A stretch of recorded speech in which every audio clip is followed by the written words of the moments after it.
हाँ ਇਹਦੇ ਵਿੱਚ ਪਾਣੇ ने आ ना ये अपने घर वगैरह लगाया हुआ है इस रहे थे करे कि ये इधर मेरी बीवी और मेरे बच्चा ने टिड्डी फड़ी है फाड़ते तो वो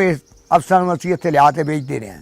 ਉੱਥੇ ਉਹਨਾਂ ਤੋਲ ਤੇ ਸਾਡੇ ਕੋਲ 20 ਰੁਪਏ ਕਿਲੋ ਦੇ ਹਿਸਾਬ ਤੋਲ ਤੇ ਲੈਂਦੇ ਰਹੇ बरसेम की फसल आलू की फसल मटर की और ये गंदम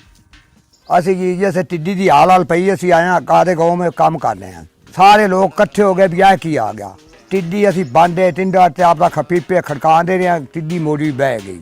बह ਤੇ टिड्डी बड़ा नुकसान साਡਾ ਕੀਤਾ है अफसर ਜਿਹੜੇ ਆ ਇੱਥੇ ਆਏ ਨੂੰ ਨਾ ਕਿ ਅਫਸਰ ਜ਼ਿੰਦਾ ਫਾਤੇ ਕੋ ਵੇਚੋ ਉਹ ਅਸੀਂ ਫੜਨਾ ਸ਼ੁਰੂ ਕਰ ਦਿੱਤੀ ਹੈ ਬੱਚੇ ਬੀਵੀ ਸਾਰੇ ਜਿਹੜੇ ਨੂੰ ਫੱਦਿਆ ਹਲੇ ਹਲੇ ਤੇ ਉਹ ਜੋ ਸਾਡਾ ਨੁਕਸਾਨ ਬਹੁਤ ਹੋ ਰਿਹਾ ਸੀ ਤੇ 5000 ਦੀ ਵੇਚੀਏ 1.5 ਪੌਣੇ 2 ਲੱਖ ਦਾ ਨੁਕਸਾਨ ਹੋਇਆ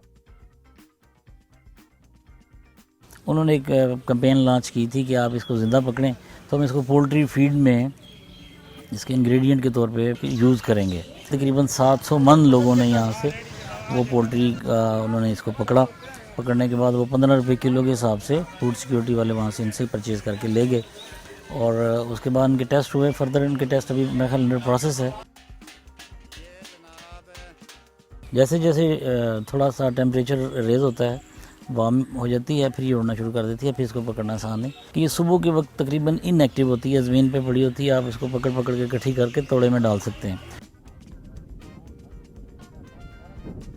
एडा पकड़ना आसान नहीं आ टिड्डी आसान पकड़नी है जंगल दे विच सप्प आ कीड़ा जो कुछ बिच ही आ डरदे मरदे जिस तरह सब पकड़ के जनाब सन बेचा गरीब बंदे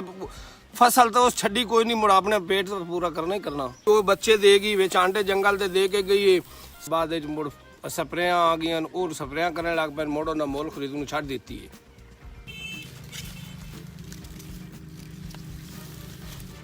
बहुत लोगों ने फड़ियां ने मैं भी फड़ियां लेकिन सानू ये नहीं सी पता विकदियां ने